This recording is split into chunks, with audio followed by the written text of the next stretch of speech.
I didn't understand it at first. In LA County Jail, that street politics, it follows you inside. The Asian homies, they were always gang banging. They were always fighting each other.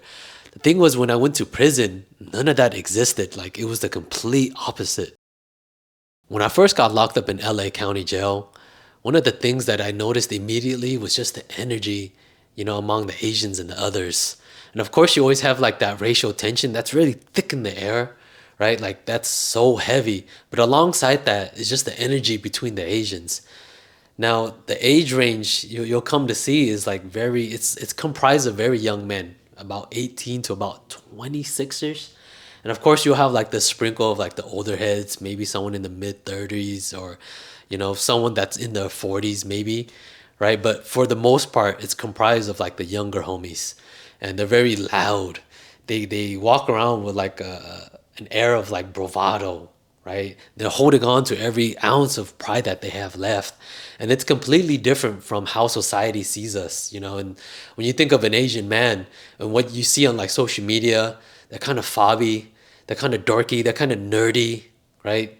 But the thing is, when you go to LA County Jail, that stereotype is just gone. It's dead. Like, you don't even notice it at all. And you'll never, and it's so rare, maybe not never, but it's so rare you see someone that looks like the how society sees Asian men as in that environment.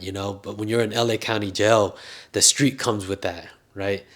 The ego comes with that, that the beef comes with that. And the thing is, like, when you're in county jail, modules change, faces change all the time because you're being transferred all around, right?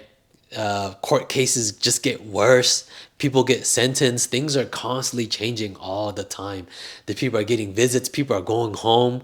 So the thing is, when you go to LA County Jail, it's like it's very high stress environment, and it kind of the word I think about when I think about LA County Jail and among the Asians and the others, it's like LA County Jail is just very emotional. Someone had asked me, when it comes to LA County Jail, do the Asians and the others, do they fight each other? To answer that, yes, like a hard yes, man. That street drama, that street politics, it gets brought right into county, man. They're politicking hard, man. You see it all the time. And, you know, especially when you're around that type of environment and you got all these eyes on you, because you got to remember in jail, like, you got eyes on you everywhere, and you're surrounded by a whole bunch of people just watching what you're doing, watching your every move. So no one's gonna back down, no one's soft in there. Don't think going in there like someone's gonna say no. uh, Everything relies on your reputation. So when you talk about bravado and like that masculinity, oh, it's there. It's heavy. It's doubled down in there, if anything else. But one thing that I did notice inside LA County Jail, and maybe this is the wrong term for it, but the structure is it's a little loose. And in some sense, there almost is no structure. Everyone is thinking very short-minded. They're kind of thinking a little bit narrow. And maybe it's because no one's got sentenced yet. People are still going to court, still fighting their cases because, if they win their case, they might get home. They might be released, or they might get a plea deal and they sign the paperwork like, hey, I'm only going to do 6 months in here, you know? So no one's thinking long term. No one's gotten sentenced for years yet. So in some sense, it almost seems like there is no structure in there. So everything is very reactionary, right? Very high stressed. And it's kind of like everything is pressure. I still remember this time when I was locked up in this dorm in Wayside. There was about 10 of us inside this one dorm, and there's one guy that really stood out. It was an older head. When I say older head, he was probably like in his mid to late 30s or even early 40s. But one thing that stood out, and that was why I still remember him, is because he only had 3 fingers. And one day they let us out to yard, which is so rare, to go outside and see the sun, to actually, feel the sun hitting your skin. And there was this pull-up bar, and this older head, man, he gets on the pull-up bar and he does a pull-up with like his 3 fingers. I know he didn't have a thumb, but I'm not sure which other finger he didn't have. But I remember he did a pull-up with one hand, and everyone was like, yo, this OG was with the business, because he was still able to do pull-ups with only 3 fingers. And I remember him so well. And everyone was always making fun of him because of that. But, that kind of showed like the age of like the group that we were dealing with. And you know, with that comes a whole bunch of pride, a whole bunch of ego as well. So among the 10 homies that we had, three of the guys were from Asian boys. One of them was like a young Cambodian guy, one was Vietnamese, and then the other one, I forgot what he was, but maybe he was Chinese, Vietnamese, I'm not even really sure. And one day we get like this new homie that comes in, young guy, skinny, light skinned, and he walks in with both his hands full of property, you know, full like that, carrying it with both his hands. And that Cambodian guy from Asian Boys, he walks over to him. Now we're in the day room, we're just kind of hanging out. So the Cambodian guy is literally maybe about like 10 feet away or something like that from us. And he walks over to him. He goes, "Hey, homie, where you from?" You know, no time to breathe, no greeting, no welcome, nothing. I don't know what the other dude said, but it was on site. Bam! They just started getting down. Boop, ba, bam! You know, and the first thing that crossed my mind was like, "Yep, that's that politicking right there, man. That's what LA County Jail is. It's that street politics trapped inside of a room." When that happens, nobody steps in. Nobody tries to break it up. They just watch. Even the CEOs, they just sit back and like, "Oh, look at these guys getting down." Heck, maybe they even place money on it. I don't really know, you know, but that's what LA County Jail is. It's just normal politics, you know. Now here's the thing though, when I went off to prison, everything kind of changed. It was much different. It was complete opposite from what I experienced in LA County Jail. There was an older head. It was an USO. He kind of like ran the car, you know. He's the one that held the keys to the yard. And you know, what I do remember, it was like discipline mattered. You know, reputation really mattered. But when I say reputation, it wasn't like an individualized reputation. It was like the car, the unity of the car that really mattered. Like how you acted reflected upon the car, right? So it wasn't an individual act. It's gonna only reflect on me and not someone else. So like how you move is gonna reflect upon the homies. And the thing was, you know, I don't ever remember anyone ever banging on anyone. You know, if someone asked you where you were from or like what gang you're from, it was more to like ask in regards to like understanding this person, understanding who they are, where they come from, you know, how to help them move a little bit better. Maybe if they had like a homie in a different yard or a homie in a different cell block or something, then they would get them over there, right? And it wasn't none of that street drama and none of that like politicking, right? Of course, even though they had like the universal rules of like politics, you know, don't program with another race and, you know, just the general universal rules. But all of that street politics, it wasn't even there. And I never experienced that once inside prison. So the thing about prison you got to remember is like, you're going to be living with these men for years, bro. So you're going to get to know this person extremely well.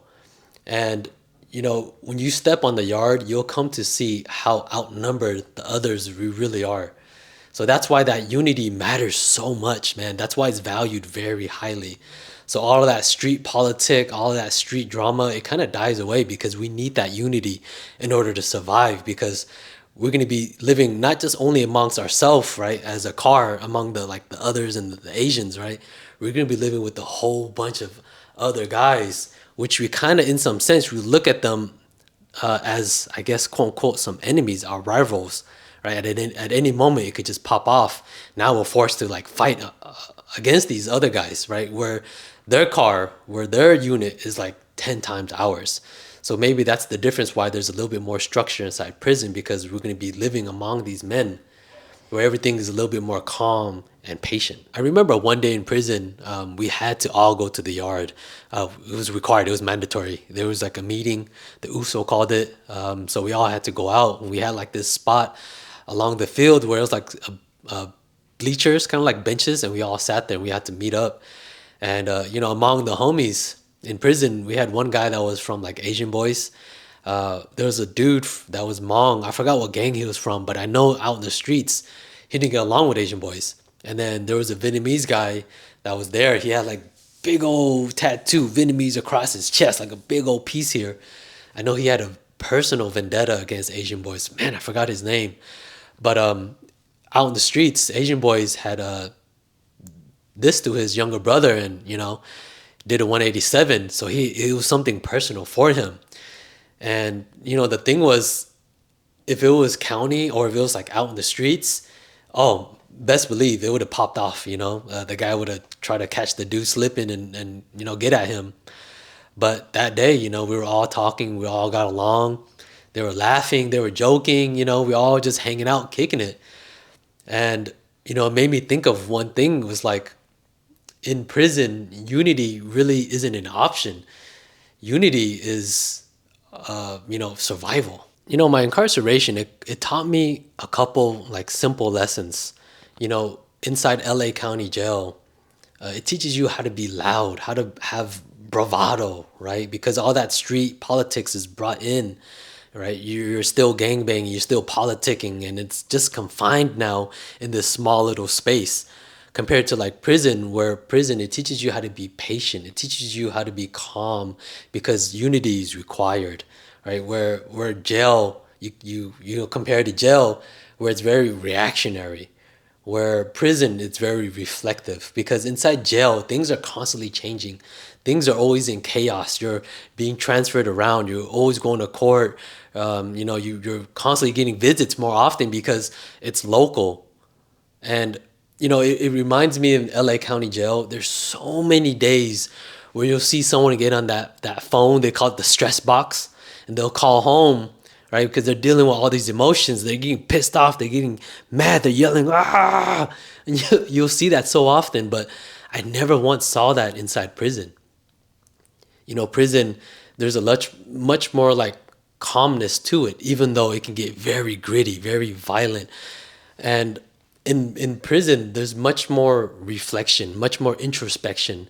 And the difference is like, where LA County, there's a lot of fights, there's a lot of this, there's a lot of knuckling up, a lot of boo-bops, But when you compare it to prison, there's a lot more calmness. But the thing is, on the flip side, the consequences are much more louder, even though it's more peaceful. Because in county, you deal with this, but in prison, you deal with this, And that's the difference.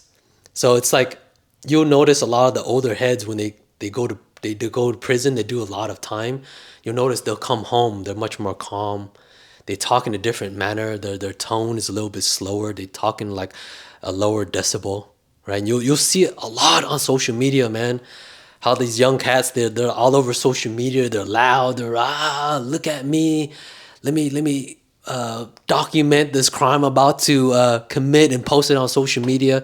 You don't see the older heads doing that, because they learned the lesson. They're able to turn inwards and have like this reflection, right? In jail, you don't have the opportunity to get a degree.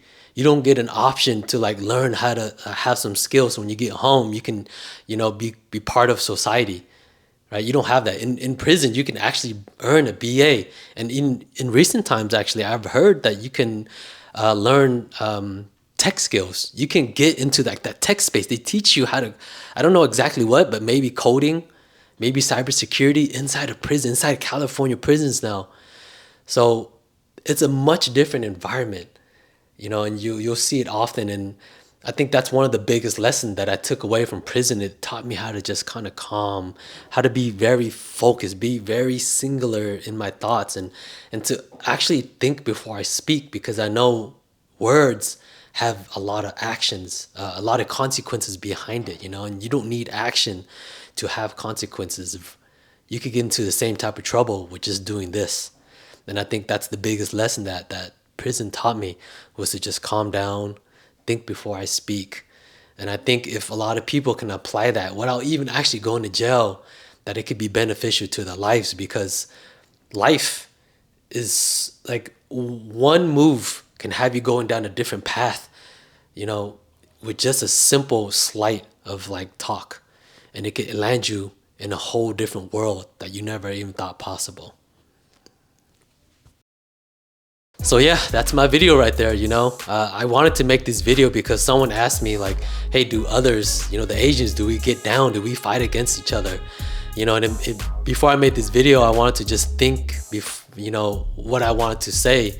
And especially me going back to school, it allows me to like use my mind. Because before this, I was actually just working, just constantly hustling. And I didn't really have to like use my thinking, to be creative and express my thoughts, in front of a camera. So, it's through school and someone asking me, hey, do Asians fight, that this video was created.